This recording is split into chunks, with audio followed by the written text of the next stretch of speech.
Let's start the show by talking about my sponsor, Paloma Verde, and their new website, palomaverdecbd.com. Head over to palomaverdecbd.com and check them out for all of your CBD needs. They've got the gummies, tinctures, salves. So if you're needing anything to maybe chill you out, something to help you get mellowed out, something for your joint pain and stiffness, go over to palomaverdecbd.com and give them a check out. Carlos and Vanessa are awesome people. They run a great company. And if you enter the promo code FACTS at checkout, you'll get 25% off your order. Plus, any order over $75, you get free shipping. So, I don't know what you're waiting for. Head over to palomaverdecbd.com and check them out. Let's start the show. This episode will be completely taken out of context. Welcome to the Fact Check This podcast. All right, Fact Check This podcast, and today I am joined by a very special guest once again, but this time not to talk about video games or comic books or anything of that nature. I have my son Sean with me, and we are actually going to talk about a really serious topic. We're going to talk about why are teenagers so unhappy? Are you unhappy? No. Are you? No, I was not unhappy as a teenager. I was a pretty happy kid. And I think we're gonna get to the root of a lot of why teenagers, generally speaking, are unhappy, and perhaps why you are not. And in doing so, we're going to cover a article from The Atlantic, which everybody knows The Atlantic is one of my favorite publications, obviously. Share stuff from it all the time. As I've said before, I do actually, for all of the incredibly leftist twists that The Atlantic gives to most things that they cover, they do actually do some good work as well. So we're going to take a look at The Atlantic. So let's pull this up right quick. That's not the right one. There it is. It's helpful if I didn't have quite so many tabs open all the time, but What, you mean all 6 million of them? it is what it is. What we are going to go into is why American teens are so sad. 4 forces are propelling the rising rates of depression among young people. So as we get into this, we're gonna kind of skip over some of the early part, not entirely. The background for this article. A government survey of almost 8,000 high school students, which was conducted in the first 6 months of 2021, found a great deal of variation in mental health amongst different groups. More than one in four girls reported that they had seriously contemplated attempting suicide during the pandemic, which was twice the rate of boys. Nearly half of LGBTQ teens said they had contemplated suicide during the pandemic, compared with 14% of heterosexual peers. Sadness amongst white teens seems to be rising faster than amongst other groups. And then it says, so why is this happening? I want to propose several answers to that question, along with one meta explanation that ties them together. But before we start with that, we want to squash a few tempting fallacies. The first fallacy is that we can chalk up all this to teens behaving badly. In fact, lots of self-reported teen behavior are moving in a positive direction. Since the 90s, drinking and driving is down almost 50%. School fights are down 50%. Sex before 13 is down 70%. School bullying is down, and LGBTQ acceptance is up. I'm not sure what the last thing has to do with any of the others, but here we are.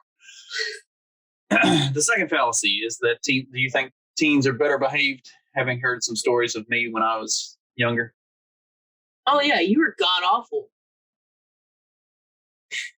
You were?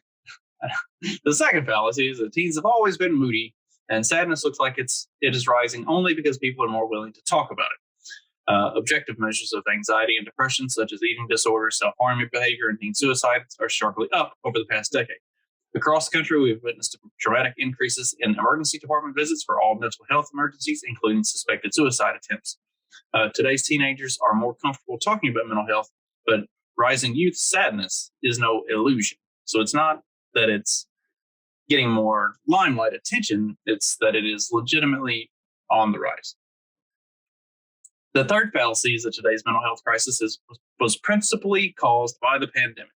And what this goes into is that the studies that they talk about have been going on since 2009. So while, yes, there has been significant spike since the beginning of the pandemic, and everything and the response to the pandemic. This was already something that was trending in that direction for a number of years, so it's not exclusively pandemic driven. So the 4 propelling causes that are increasing teens' unhappiness. And I'm going to bring up each of them, and then I'm going to have you kind of talk about that, what you see and what your opinions of that are. Okay? Okay. You understand the premise of what we're doing here? I'm going to. So you're gonna tell me what one of the number one things are, and then you're gonna like one of the things are, and then you're gonna ask me what I think they mean by that. Literally the exact words that just came out of my mouth. No, it was kind of rephrased ish. This is borderline rocket science, ladies and gentlemen, trying to get straight answers out of a 13-year-old. You suck, Dad. You're mean. I'm an excellent parent. You're All right. very mean. So the 4 forces that he talks about in the article. Number 1, social media use. And this is really interesting, and I'll probably get the book. I looked at some excerpts from it, and it's really interesting. Jean Twenge wrote a controversial feature in The Atlantic titled Smartphones Destroyed a Generation, which was based off of her book, iGen. So iGen is a book that kind of looks at your generation from the perspective of like social media, cell phones, the always online communities, stuff like that, and how it has really kind of warped your worldview, changed the way you look at things, change just the way you like socially interact with everyone and everything around you, especially as opposed to like my generation or, my parents' generation, the ones in between. Like you're coming up in something that's very different. And so that's what our book talks about. And from what I've found of it, it's really, really compelling. So I'll probably do something on that at some point. But so she wrote that they noticed teen sadness and anxiety began to steadily rise in the U.S. around 2012, which was when a percentage of Americans who owned a smartphone went over 50%. There's also been some scientific dispute that social media use itself doesn't make teenagers more unhappy. I'm kind of the opinion that if you trust the science still, you're probably retarded. Like if you just look at what the science, the official science says, and all of these research projects that they do that are all funded by, I would be willing to bet Facebook and Twitter were probably big funders of these research studies to find out if teenagers were unhappy because of their social media use. I would almost guarantee you that they were primary contributors to the funding for that research. So you kind of get what you're looking for in that. So what do you think about the social media aspect of it? Like you don't have a whole lot of social media. So well, that's because I'm not allowed to. But the social media aspect of it, don't put your hand over your mouth. It's not over my mouth, it's on my cheek. You're fine. Social media aspect of it, people just see others they think they're so much better than them. And there's a lot of online bullying, and that's why they wouldn't let me, or that's why my mom wouldn't let me have social media. And just a lot of very bad, not great things for children on internet or teens in general. So is there actually a lot of online bullying, or is there a perception of that?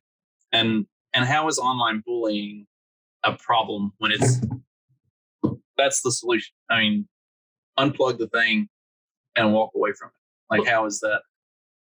That's what I told Mom. And I think you should just unplug it or block them. You can still use it. Just block it. You have every ability to stop what's happening at any point. There shouldn't be a reason for social media to cause sadness at all. If you don't like it, you don't have to see it. You can just stop it at any time. You are absolutely my kid. Don't be a moron. stop whatever it is that is happening, because it is literally a click of a button. All right, so I had you read this, and you claim that you actually read it. So okay, no, I didn't read it. I had it read to me by the internet. You don't have to argue semantics. That's not the way this works. All right, so, and that's a big pet peeve of mine. What? I don't know what you said. Lord Jesus, help me. I'm like listening to every other word. So, Instagram's internal research from 2020 found that while most users had a positive relationship with the app, a third of teenage girls said that Instagram makes them feel worse, even though these girls feel unable to stop themselves from logging on. What do you think about that? Those girls are idiots. Just stop it. Just I don't care if you can't stop yourself from logging on. If that's a problem, delete the app. Delete your account, delete the app. Just disable everything on there that you could possibly have a problem with. People are stupid. Teenagers are stupid. All right. Next, I don't disagree with you at all, and we're going to use some of that in the conclusion to all of this. So the next point that it brings up is sociality is down. Do you know what that means? Sociality, like having a face-to-face conversation instead of having my head buried into a phone. Right. The amount of time you spend actually being social outside of social media. So this is a quote. I tell parents all the time, if Instagram is merely displacing TV, I'm not concerned about it. But today's teens spend more than 5 hours a day on social media, and that habit seems to be displacing quite a bit of beneficial activity. The share of high school students who got 8 or more hours of sleep declined 30% from 2007 to 2019. Compared with their counterparts in the 2000s, today's teens are less likely to go out with their friends, get their driver's license, or play youth sports. And then I know we've seen some of this, maybe not so much personally, but for instance, your stepbrother, he was just within the last year that he got a driver's license. You and your sisters don't play any sports. I mean, like for my generation, it was like a big deal. When you turned 16, you went to the courthouse immediately that next Monday and took the driver's permit test to get your permit. And then as soon as your 6 months was up with having your permit, you went and took your driver's test to get your license. And like, if you failed your permit test, you went back as soon as you were eligible to go back. Then you took it again. If you failed your license test, you went back as soon as you were eligible to go back, and you took it again until you passed. Like, well, none of my friends put off getting a driver's license. Nobody like postponed doing any of that stuff.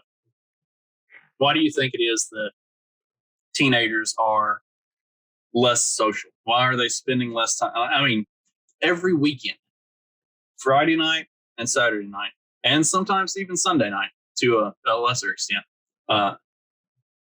As soon as it was dark, we were all hanging out. We were all together. We would either go pull up in the parking lot somewhere. We would go down in the bottoms and hang out by the bridges, or like we'd go to somebody's house. Like every weekend, we were out with friends somewhere. Why do you think it is that teenagers are less social, less, you don't do those sort of things? You're not making the push to go get a driver's license. You're not as participatory in sports. They're not as active in hanging out in person and stuff like that. And I'm not talking about you specifically, because I see you making a lot of gestures. I'm talking about like teenagers generally speaking, like your friends groups and stuff like that. Well, a lot of teenagers, instead of wanting to be around people, they want to sit at their house in their chair, play video games with their friends online instead of going outside and being around people. Or they'll just not want to do it at all. They don't want to talk to people. They just want to sit there and listen to music. I mean, Katie does that like 98% of the time. And it's nice that we get to have friends all the time over and hang out with them. I mean, not as quite much over here right now currently, because I don't think any of my friends want to drive an hour to come hang out. But I can always just go there. But so teenagers don't want to go outside and go do things at all. Like, I asked a friend maybe a week ago if he wanted to come camping with me. He said, "No, I'd rather sit in my chair and play video games." I'm like, and I told him he needed to get outside and do something, and he said, "No, I just don't want to." No one like leaves. No one wants to leave the comfort of their home. So why do you think that is, though? I don't know. For me. I've always just wanted to leave and go somewhere else and just do something. And Is it because I'm abusive? no, it's because I'd rather go to the skate park and do just fun stuff. For me, you're not abusive except for the time you stabbed me in the hand. I didn't stab you. You stabbed yourself. Anyway. I didn't stab myself. You stabbed me. You pretended Carry to on. stab me. Yeah, okay. But just people don't want to get outside anymore. And it's sad. But I like to go outside and I like to go look at nature. And I mean, 2 days ago we went to Alan Mosley's thing, and me and two other kids, I just met two random kids, and we sat out there and we just stared at the stars for a while and talked. And that was super fun for us. And now, since they live states away, a good thing about having this social media and internet and everything, so they are going to add me as friend on like a video game platform on PC and everything, and we can still talk to each other, and that's great. But it's still nice to be outside, and around other people. Very good. And I was also going to talk about, we did have a big weekend. We got to go to the It's Too Late 4th Annual Live Show and hang out with Alan and a whole bunch of other folks and made great new friends. And it was an awesome time for me and for him.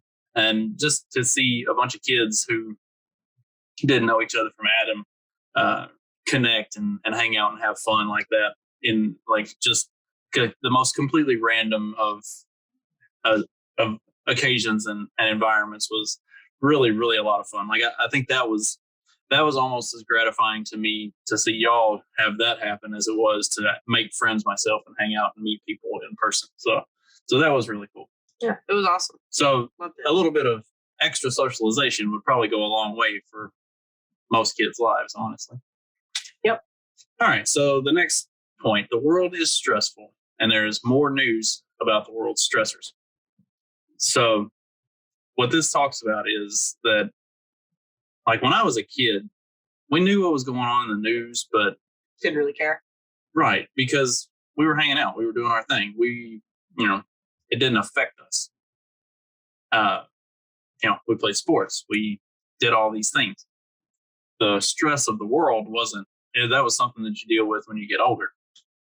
And a quote from the article here, in the last decade, teenagers have become increasingly stressed by concerns about gun violence, climate change, and the political environment.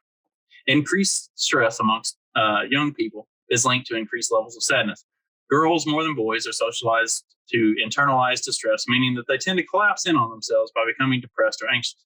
And you do see this more and more often as you get more involved with social media, that there are a lot of young people, like 14 to 18 years old, who are deeply engaged in very political, very just like news of the day type activism and stuff like that. Gun violence and climate change, as it talks about, LGBTQ rights and all of this stuff, like all of these stresses are, for whatever reason, being dumped on kids. And it could be because of the social media thing where that you are exposed to it on a damn near daily basis. Well, that's what I was going to say.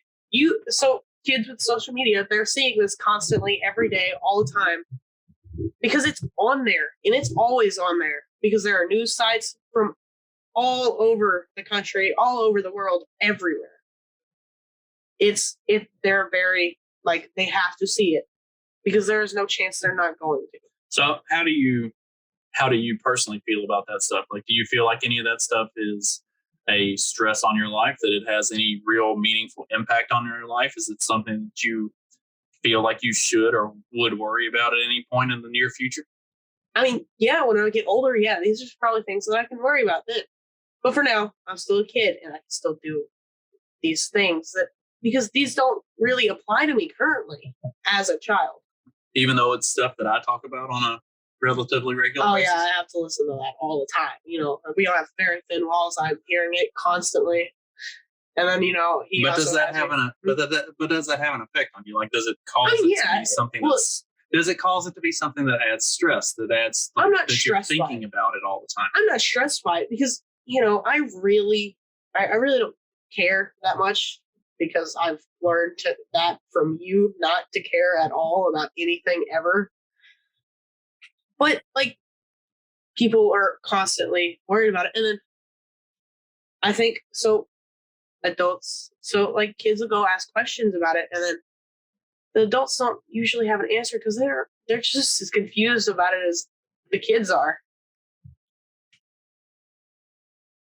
So you're saying that most adults aren't helpful when it comes to broaching these topics that are okay. So I guess because everyone has their own opinion, and if you go ask someone else, so like if I asked you about something, if I asked you about gun control, it would be a completely different answer from asking my mom. So there's just a bunch of confusion when it comes to asking parents, because no one has the same answer. But is that something that you feel like you even should be asking about at this point? Like, no, because it has nothing to do with me at all. I'm not old enough to be concerned about it yet. Like, there is no reason for me to be upset or have any anxiety over things I cannot control or have any problem with or anything relevant to me. So I'm going to ask you about this line in particular. Think of it as a pile-on effect. We're coming out of the pandemic, and suddenly Russia goes to war. Every day, it feels like there's something else. Other than like the fact that school was shut down and you had to go through some exceptional bullshit coming back to school from the pandemic, and everything that's gone on over the last year and a half or so with that, like, does the last part of that line mean anything to you? Then Russia goes to, like, we're coming out of a pandemic and then Russia goes to war? Russia going to war has, like, I mean, I feel bad for, those people and all, but what am I going to do? There's nothing for me to have any problem with. I can't do anything. Why does it matter to me? All right. So, oh, God, I am your kid. So the last one, I think this is the most important one, in my opinion. Modern parenting strategies. In the past 40 years, American parents, especially those with a college degree, have nearly doubled the amount of time they spend coaching, chauffeuring, tutoring, and otherwise helping their teenage children. The economist Valerie Ramey has labeled this the rugrat race. High-income parents in particular are spending more time preparing their kids for a competitive college admissions process. She couldn't believe the amount of pressure that friends were putting on their kids to get ready for college. All right, so we're not going to go super, super in depth on this part of it because I have a lot of my own thoughts. But what do you think about the parenting time thing? Like, do you feel like you're overparented? Do you feel like we're pushing you to prepare for college, or that we're helicoptering in any way, that we're trying to make you more aware of all of these obscure social issues? Are we trying to make you be this or that or the other? Oh, with you? Oh, God, no. It's like you definitely care, but like you don't have. It's not like you're trying to force me to do or feel like I need to be something different. With mom, I mean, she does want me to be ready for college. What I want, need to know everything. Definitely kind of helicoptery, but I love my mom, and she's great and all. But still, there's too much sometimes, and too over the top about it a lot of the times. You're a good mix of it, and you can get like I'm fine, and that if I do something, it's gonna. You've just let me like find out my mistakes on my own. Let me lead this path by myself, which is very nice with still some guidance. So that's the thing in this like helicopter or lawnmower or rugrat race, whatever parenting style that gets talked about relatively frequently, is like children aren't even given the opportunity to make mistakes. Like you are guarded to the point that you don't even know what you're doing wrong because you're not allowed to do it wrong to begin with. Like you don't have the opportunity to fail. You're sheltered from it. You almost are brought up in a bubble without actually having the physical bubble. What do you think about that? Do you see that with other students, other like friends of yours, other just kids in school? Like, do you see parents that are like excessively involved in stuff that you? So like the way that I kind of look at it, because this did exist to some lesser extent when I was your age. You would have, I would have some friends who like their parents would help them with their portfolios and their homework and their studying and stuff like that. It's like, why? Like, I didn't ask my parents. Dad, Papa, he wanted to help me with my math homework, and he would try really hard, and eventually I outpaced him on his mathematical knowledge. Like it was good for me up until about 8th or 9th grade, and then I started getting into more advanced mathematics that he either didn't remember because it had been so long ago, or he just hadn't made it that far. And so he wanted to help and he wanted to be involved, and I just didn't need him. So, and I wasn't the type to ask for help anyway. Like I can figure shit out on my own. And if I can't, then I'm too dumb to be doing this, and I need to, take a step back and figure it out on my own. Like, do you see parents that don't even give their kids that opportunity to figure it out on their own? Yes, quite often. There's multiple kids in my school. I went to their house just after school because sometimes, if mom can't pick me up, or I've missed the bus a couple times now. And I'll just go and I wait at a friend's house for a little bit. And their parents are just right there on top of them. They're sitting down at the table. The parent is answering like literally every question for them. They don't get an option to try and do it on their own or anything at all on their own. What's my typical answer if y'all ask me? If y'all ask me for help with a question, I don't know. Google it. or I don't know. Figure it out. And it's not that I don't know. It's that as soon as you ask me the question, I know what the answer is. But that's not my job to figure it out. Like it's yours. I already did that.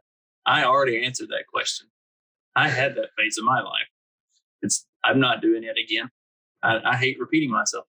And so doing your homework for you is like repeating myself. I have no interest. So let's get back to the article. We're going to kind of wrap up here and get your final take on why are teenagers more sad now?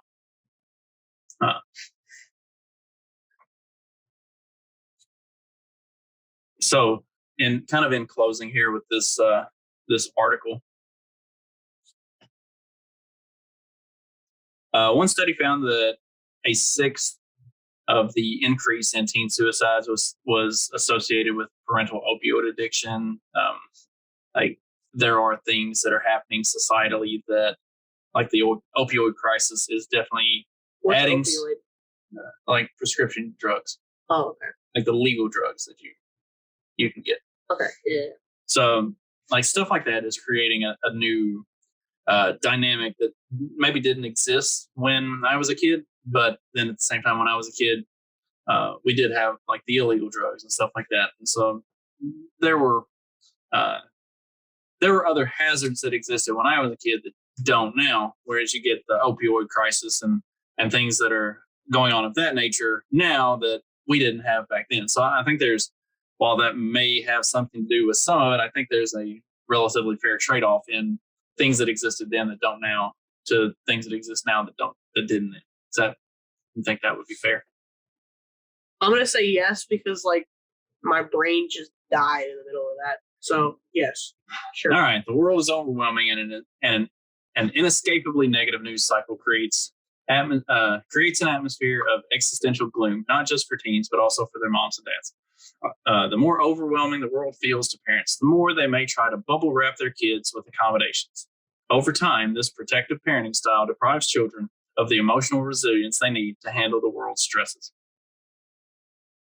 That's kind of the particular line that I wanted to look at, because other than like the stuff I talk about for these shows, and if it wasn't for the fact that I talk about it on the shows, would you even be aware of any of the stuff that goes on in the world? Probably not. Other than teachers complain about some of it. But currently, since it's summer and all, no, I would have no clue at all. See, that's another thing that I have a problem with, is that parents are putting too much of the stress of the world on their kids by talking about this stuff all the time and really making it something that's front and center. And like, even when I do talk about this stuff with y'all seriously, I also try to be humorous about it and make light of it so that it's not something that you feel like you should care about. Right? I mean, That's what I strive for anyway. Yes. So parents doing that, who are putting these stresses on their kids, like that's terrible in and of itself. And then you have teachers that are also doing that are like, literally your job is to teach the kid about whatever fucking subject you're teaching, not to insert all of your political and social and whatever other bullshit onto all of these kids that don't need to be worried about that stuff. Like that's not the teacher's job to socialize you on every single current event topic of the day and add their political and personal twist to it or interpretation to it. So, like, do you get that a lot? And I mean, hopefully not, but no, not really. But every once in a while they got a problem, and they're and there's one really, really political kid who was in my class for English. He'd ask the teacher about these things because he just wanted their opinion. She would talk to him about it, and he's a really loud kid, so I could hear it, and I was sitting right next to the desk anyway, so I'd hear all these things. And it's never really concerned me, ever, because I've just blatantly just don't care. I think the moral of this episode is that I'm a damn good dad. I've raised these kids to treat all of the social news of the day with the exact reverence that it deserves. Not a single fucking bit. Give your plugs and we'll get out of here. I'm kidding. You better not plug anything. I don't have anything to plug. Very good. Very good. That means I've raised you. How about the Run Your Mouth coffee? No, that's not this. You don't want to do an ad read for Clyde. That's not this show. But he's your friend. But that's not this show. But he's your friend. You have a lot to learn about podcasting, my boy. But he's your friend. Just do it for him. You know what, Clyde? If you are, in fact, my friend, you'll watch this episode and you'll ask me to be nice and plug Run Your Mouth Coffee on the next episode. In the meantime, hope everybody has a great rest of your week. Do go check out Paloma Verde CBD and get all of your CBD needs filled from them using the promo code FACTS. And I guess you could hit up Run Your Mouth Coffee, use the promo code SQUAW and get a fancy 15 or 20% off your order. I don't know what the discount actually is. I'm not the one who does that ad read typically on the morning show. You should definitely tune back in on Friday morning for the morning after and see what we're doing over there, because we're all a bunch of degenerates. Don't you mean Wednesday morning as well? This is the Wednesday episode. Oh, this is the Wednesday episode. Oh. You have a lot to learn about podcasting. Well, I didn't know when this is coming out. It's Monday, dude.